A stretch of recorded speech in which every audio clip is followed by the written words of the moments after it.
Buenos días para todos, todas y todes. Muchas gracias a los organizadores del evento por habernos invitado.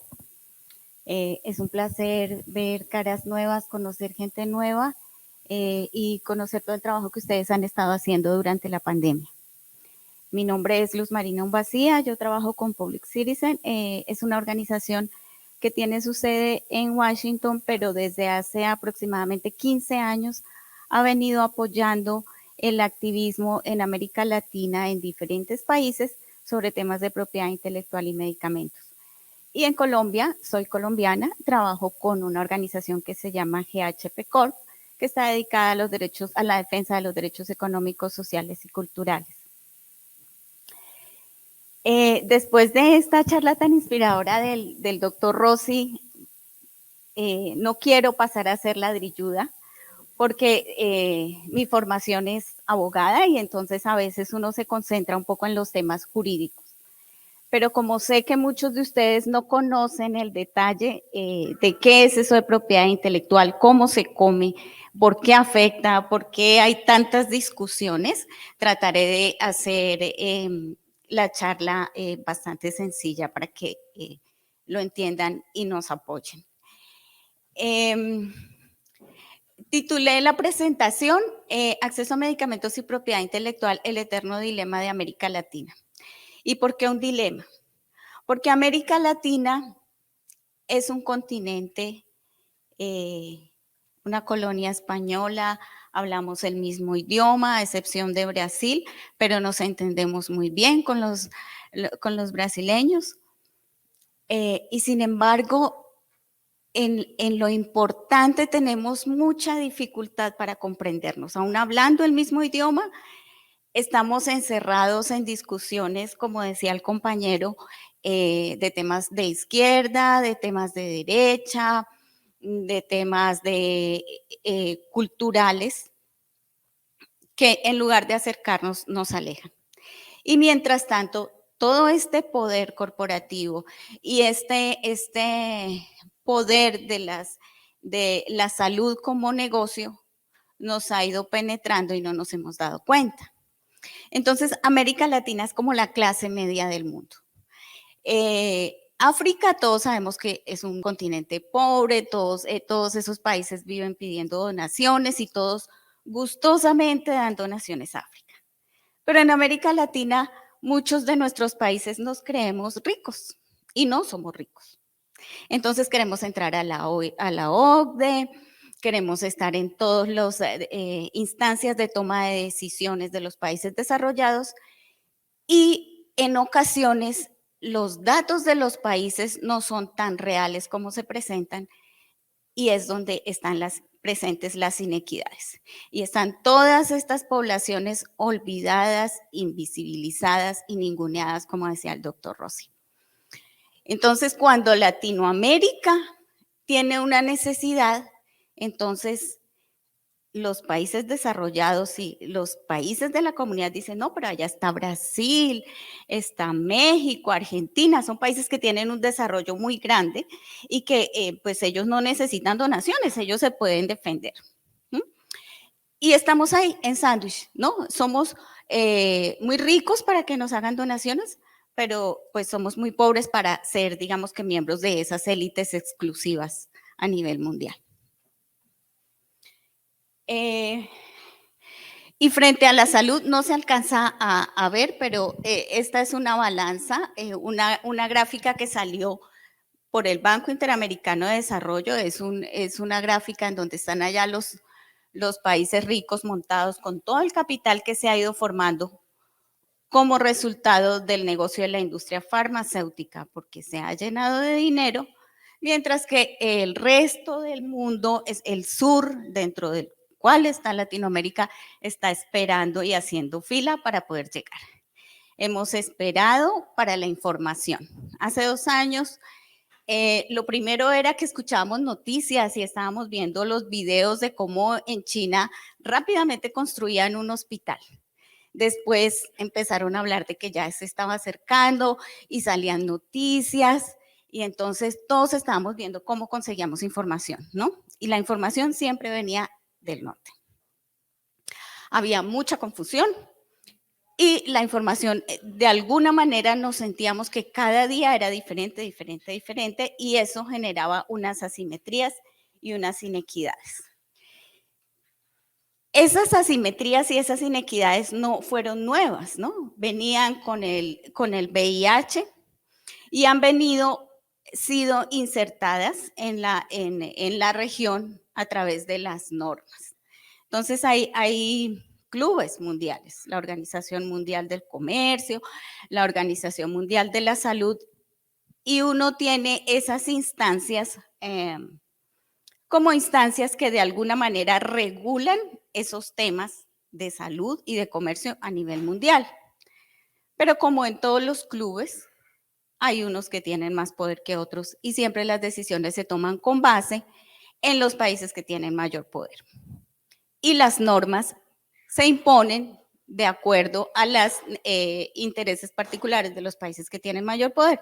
Entonces, Latinoamérica y en general el sur ha tenido una dificultad para lograr armonizar sus normas a las normas que exigen los países del sur. Entonces aparecieron, este tema de la propiedad intelectual y medicamentos no es que lleve 500 años, es relativamente reciente. Y fue porque la industria farmacéutica se dio cuenta que ahí había un potencial, ¿no? Entonces impusieron unas normas, los ADPIC. Ya venían antes unas normas de propiedad intelectual que tenían que ver con otras cosas, marcas de perfumes, marcas de autos, pero los medicamentos no estaban. Cuando empezaron, apareció el VIH. ¿Y quién fue el sector que permitió y que logró permear ese poder? La sociedad civil. Personas como todos los que estamos aquí, que ante la aparición del VIH tuvieron que movilizarse y cambiar la situación. Y ese tratamiento que en principio era impensable pagarlo para una persona del sur, logró irse pudiendo producir de forma genérica y los países lo pudieron adquirir. Y en este momento, por lo menos hay unos esquemas básicos a los que alguna mayoría accede. Aún no hemos completado, no hay una cobertura universal, pero ese fue el resultado del trabajo de la sociedad civil y eso no lo podemos olvidar. ¿Qué pasó con el VIH? Unos monopolios con todo este tema del COVID. ¿Por qué? Porque aparecieron los estudios. Entonces yo produzco el medicamento, yo presento el estudio y yo digo que el medicamento funciona o que la vacuna funciona. Entonces empezamos a producirlo. Obviamente el sur espera. Mientras tanto, entonces aparece todo el activismo de acceso a medicamentos diciendo, bueno, ¿y qué hacemos? Entonces alguien dice, las salvaguardas de la salud, la propiedad intelectual. Pero ¿a qué le vamos a aplicar salvaguardas? Licencias obligatorias a que si eran en muchos casos tecnologías que apenas se estaban desarrollando, entonces no se podían aplicar licencias, pero además aparecieron, ya no eran solo las patentes, sino que en la evolución de esta pandemia, todas las barreras de propiedad intelectual afloraron, porque también estaba la protección de datos. Ustedes saben que, para quienes no saben, esto que llaman los datos son esa información que tienen los centros de investigación cuando están estudiando un determinado medicamento o insumo para el consumo humano. Ellos recolectan unos datos y dicen si funciona o no funciona. Eso también es sujeto de protección.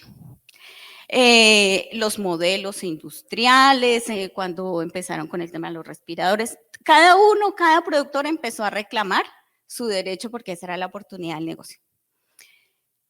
Y empezó también el tema de qué va a hacer la OMS, porque la OMS era, digamos que, a quién íbamos a acudir todos. Entonces, ¿qué pasó? Bueno, aquí esta diapositiva presenta como todas las flexibilidades que se mencionaron, ¿no? Entonces, licencias obligatorias, licencias voluntarias, importaciones.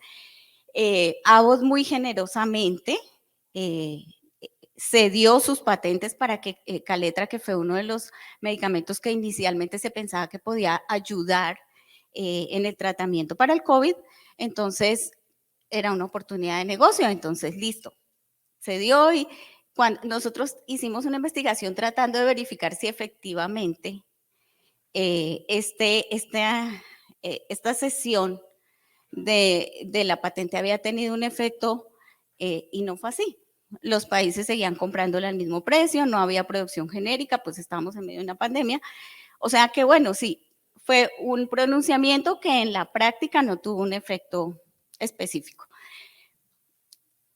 Entonces aparecieron las soluciones que ustedes ya habrán escuchado. Estaba el CTAP, que fue una propuesta en la cual, como habían tantos estudios, si ustedes recuerdan, aparecían noticias que hay estudios en China, que hay estudios en Rusia, que hay estudios en Cuba, que hay estudios en Estados Unidos, en Europa.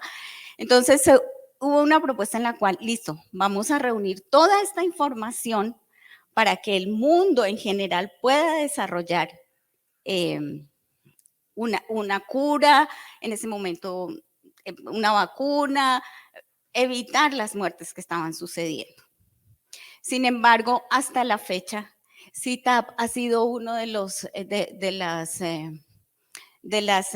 alternativas que se presentaron y de los mecanismos que han tenido que esforzarse mucho para tener un real respaldo, porque la gente no comparte su información tecnológica. Todo el mundo se ha dedicado a ceder parte, pero no uno. Entonces, si no te dan la fórmula completa, no es solamente ceder la patente, porque muchos todavía no tienen patente, pero no hay, las fórmulas de preparación no están dispuestas.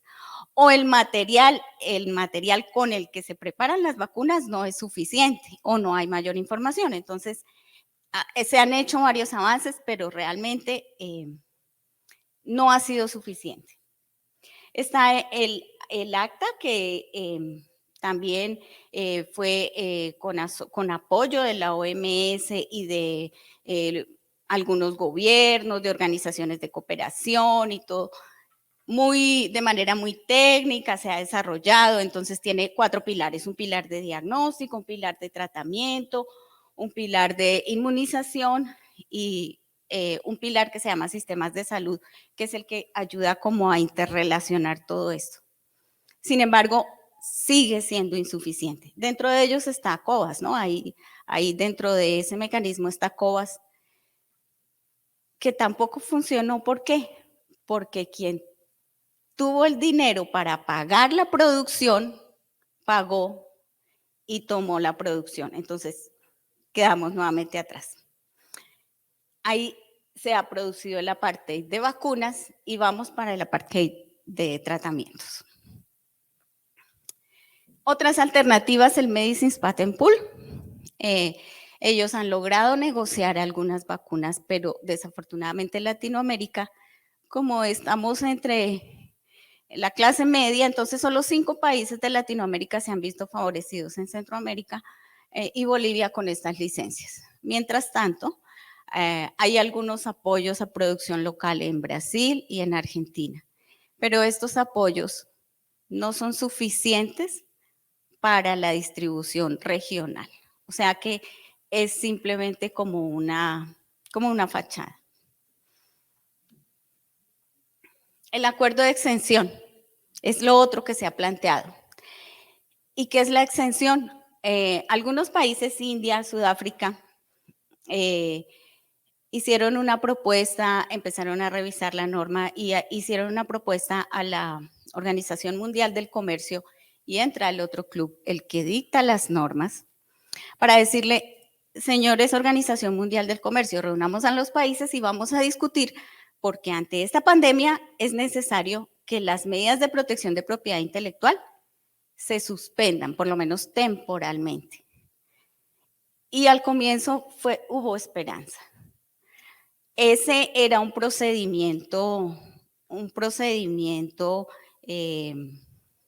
administrativo, no era como que ya estaba reglamentado, pues, ¿no? No fue que salió de la manga, sino que había un mecanismo por el cual se iba a desarrollar, y esto requería unas sesiones, unas discusiones, unas decisiones. Han pasado 2 años y no se ha logrado solucionar nada. Pero el problema real no es ese. El problema real es que actualmente casi que fuimos por lana y hemos salido trasquilados. Porque lo que ha hecho la industria es que está tratando de reforzar las medidas que ya estaban en ADVIC. ¿Y cómo? Voy a poner un ejemplo. Las licencias obligatorias están ya en la norma y hay unos requisitos para poder cumplir con esos mecanismos. Pero aquí se está discutiendo hasta dónde van esas licencias. Estas licencias solamente las podrán utilizar determinados países. Esas son las condiciones. Estas licencias van a tener determinado tiempo de duración. Y de alguna manera la industria farmacéutica puede decidir quién produce y a quién se le vende. Esa no es una solución, y menos para Latinoamérica.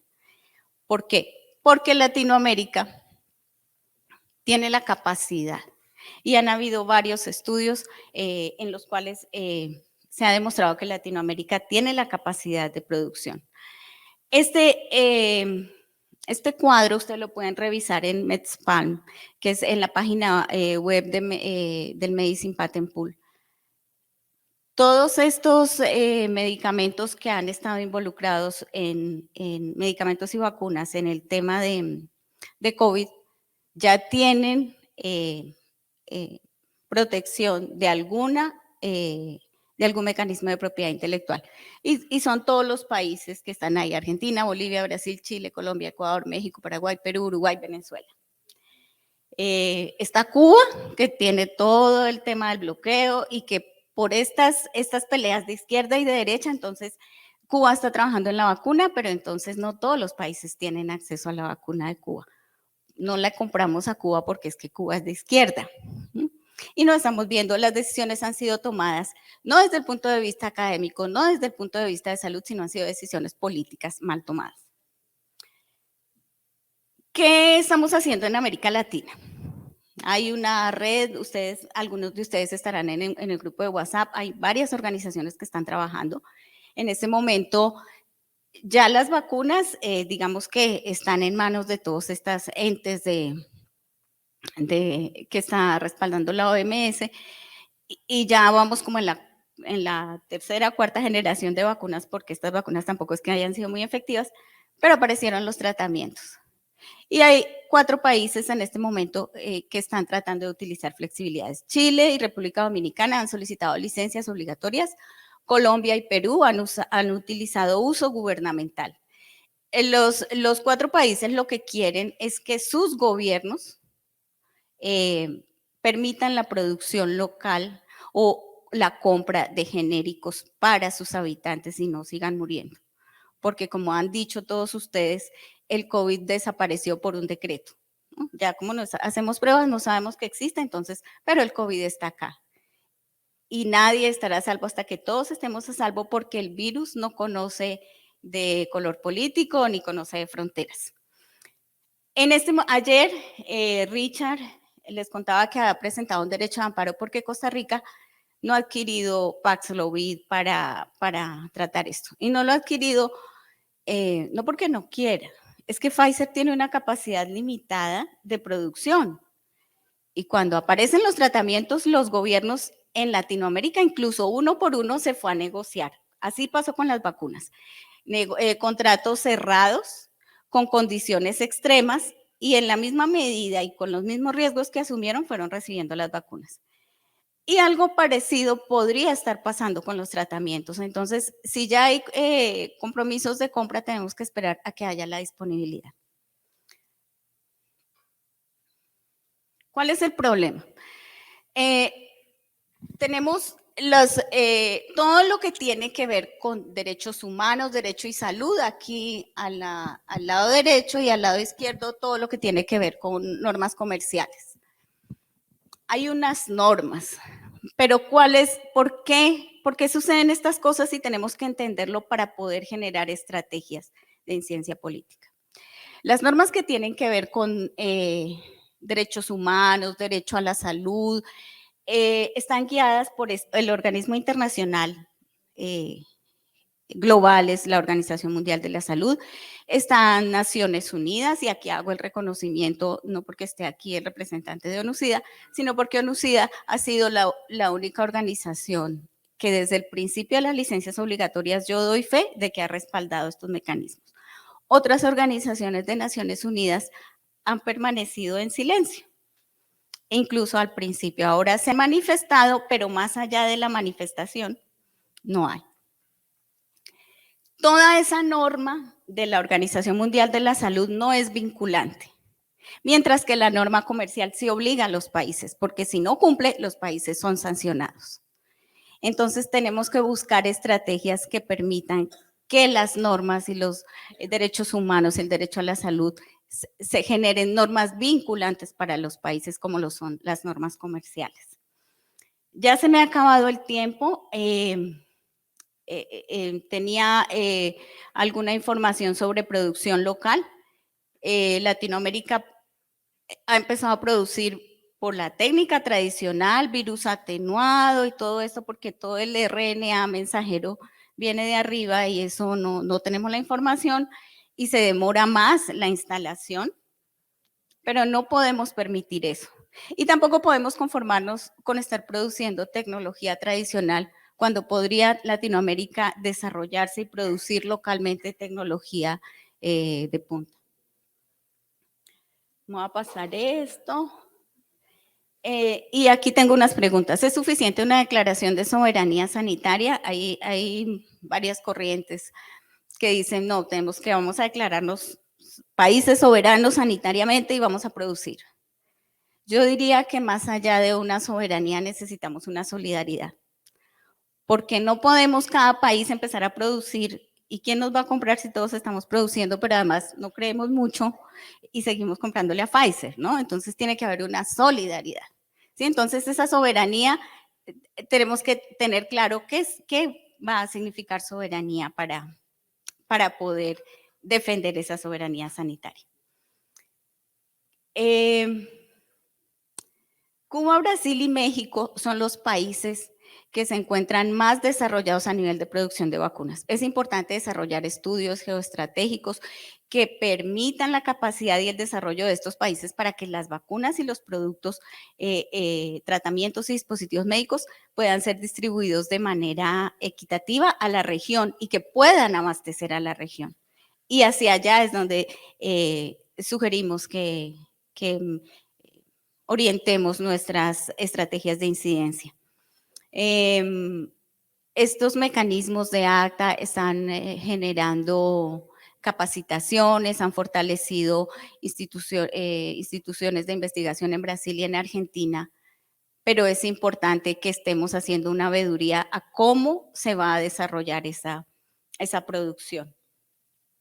Vamos a pasar esto. ¿Qué tenemos ahora? Creo que esto ya lo han dicho todos. ¿Qué tenemos ahora ya que los quiero invitar?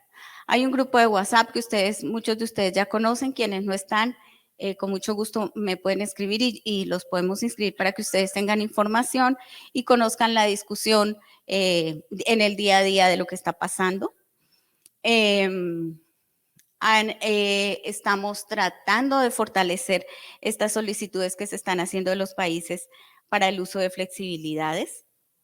Hay plataformas regionales de información, está Corresponsales Clave, está la plataforma COVID y VIH recientemente establecida, está Laboratorio de Datos, está DIME, unas más técnicas que otras que ustedes pueden consultar. Información en español, porque la otra barrera ha sido el idioma. No podemos bajar la guardia, no podemos bajar la guardia. En ese momento hay una carta circulando porque es urgente que se pronuncien los gobiernos de América Latina. Los gobiernos de América Latina han permanecido callados y la sociedad civil de América Latina también ha mantenido cierto silencio durante la pandemia.